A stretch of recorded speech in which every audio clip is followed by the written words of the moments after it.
आपण ऐकत आहात चैत्राली यमगर लिखित वारस भाग 4. व्याही आणि ते ऐकून आता सगळेच चाट पडतात. हो व्याही. तुमच्या मुलीचे सासरे संजयजी आम्ही. मग तुला नात्यानं तर आम्ही आपले व्याहीच झालो ना. आता समोरील व्यक्ती खुश होऊन बोलते. काय? आणि ते ऐकून संजय, अनिल, सुनील जवळजवळ ओरडतातच. तोंड आहे म्हणून वाटेल ते बोलू नका श्रीरंगा. पण ते ऐकून तर आता शांताबाईचा पारा हाय होतो. नाहीतर तुम्ही आमचे एकुलते एक जावई आहात हे नातेही मी विसरून जाईल आज. त्या सर्व राग आता काढत बोलतात. आई, अगं जरा शांत हो. तोच आता त्या माणसाबरोबर आलेली बाई शांताबाई जवळ जात बोलते. संध्या, सांग त्या भवानीला. पण तिला जवळ असं आलेलं पाहून शांताबाई 4 पावले मागे सरकल्या आणि जोरात खेकसल्या. म्या फकस्त माझ्या 3 मुलांची आय हाय. कोण्या एऱ्या गेऱ्याची मी आय कधी बी नसते. त्या अजून ठसक्यात बोलत होत्या. मग ते काही बोलणार तो जुरून आलेली कार पाहून संजय एकदम शांत बसतात. आत्या आणि मामा काय करत आहे तिथं? गाडीतच बसलेली अजून आपल्या वाड्यासमोरची ती गर्दी पाहून रश्मी बोलते. माहित नाही. पण बरंच झालं ना. दोन्ही कुटुंबांना वेगवेगळे सांगून राडा घालण्यापेक्षा एक साथच होऊ दे. त्या तो आधी व्यवस्थित कार पार्क करून हसत बोलतो. तुम्हाला बोलायला काय जाते? इथं मला. पण त्यावर तोंड वाकडे करत लटक्या रागात बोलते. रश, मी तुला अजूनही सांगतो. तसं तू आता गंभीर होत तिला पाहायला लागला. तुला जर अजूनही माघार घ्यायची असेल तर अजूनही वेळ गेली नाही. आपण नको सांगायला आपल्या या लग्नाबाबत वाटल्यास. त्याने एकदम हळव्या आवाजात म्हटले. मी असं म्हणाले का की माघार घेऊया? पण यावर मात्र रश्मी आता रागात बोलली. हे बघा मिस्टर आदिनाथ, मी सकाळीच तुम्हाला सांगितलं आहे की मला स्वतःला यातून बाहेर पडायचं आहे आणि म्हणूनच मी हे करार लग्न करत आहे. मला यावर जास्त परत विचार करायचा नाही आहे. असं का हो तुम्ही पण? एक तर हे तर टोक, नाहीतर एकदम टोकाचं टोक. ती फनकऱ्याने बोलत होती. आणि तो तर तिच्यात कधीच हरवला होता. वयानेही लहान होती त्याच्यापेक्षा. जवळपास 10 वर्षाचं अंतर होतं. असाच आहे मी. शेवटी उगाच शेजार नाही आम्ही. त्याने भानावर येत कारची चावी काढत म्हटलं. आणि त्याने आणि आय नो, जसा मी आहे तसाच तुला आवडतो.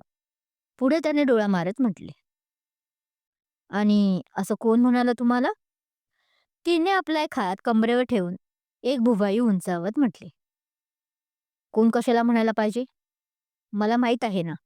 लहानपणी मी फक्त एकदा तरी दिसावा दिवसभरात म्हणून शाळेतून आल्यावर तुझ्या वाड्याच्या गच्चीवर किती चकरा व्हायच्या ते. तो एकदम कूल अंदाजात बोलला आणि हिच्या एकदम जीवाचं पाणी पाणी झालं. लाज जी आली होती तिच्या चेहऱ्यावर. तो बोलला ते काही खोटंही नव्हते. घरात महायुद्ध होते या 2 घराण्यात. त्यामुळे सख्ख्या आत्या मामा जवळ असूनही तिला कधीच त्याला बघता यायचं नाही साधं. बोलणं तर दूरच. त्यामुळे एका गच्चीत त्यामुळे एका गच्चीत त्यामुळे गच्चीच तिचा एक आधार होती. जिथे ती कधी खेळण्याच्या बहाण्याने तर कधी खूप उकडते म्हणून तर वाळवंटच्या बहाण्याने त्यालाच पाहायला यायची. मॅडम, चला आता. घरातले आपल्याकडेच पाहत आहे. ती आपल्या त्या गोल्डन मेमरीमध्ये हरवली होती की त्याने तिच्यासमोर टिचकी मारत हसत म्हटले.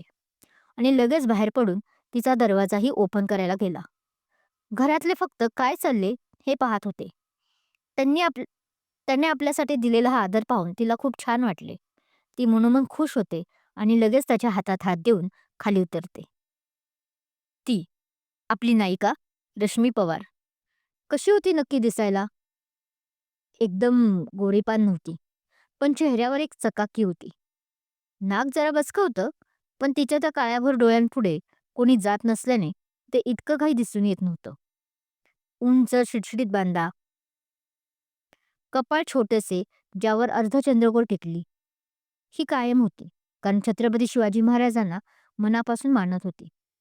कानात अर्धचंद्रकोर झुमके आणि त्या लाल सुटूक ओठांवर एक गोड हसू.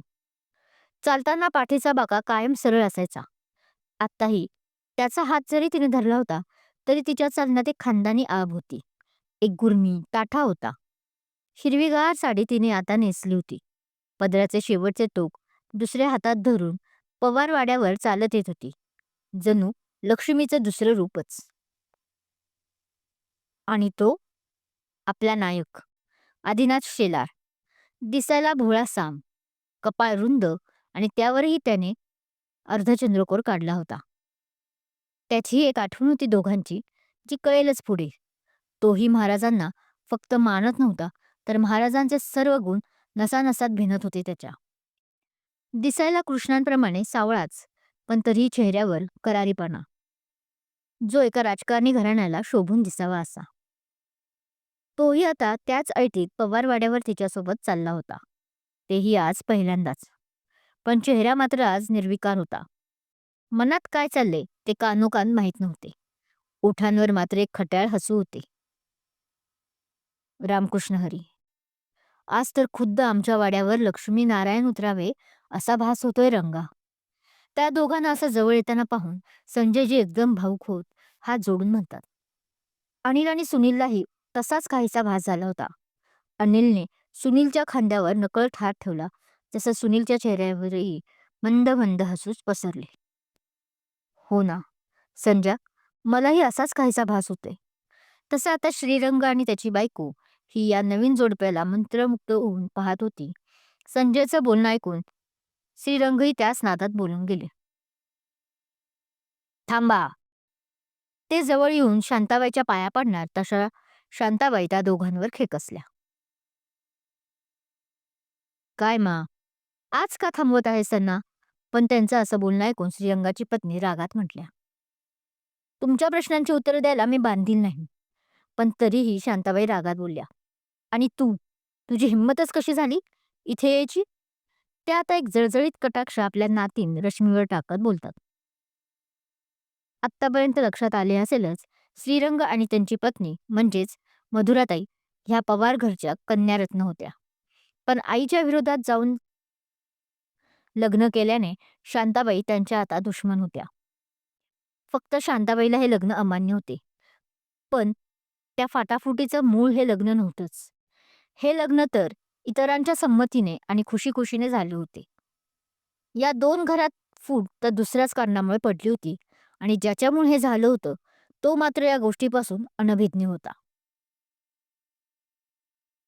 आपल्या नायिकाची मोठी फॅमिली आहे, पण जसे ते एक एक येतील तसतसं ओळख होऊन जाईल.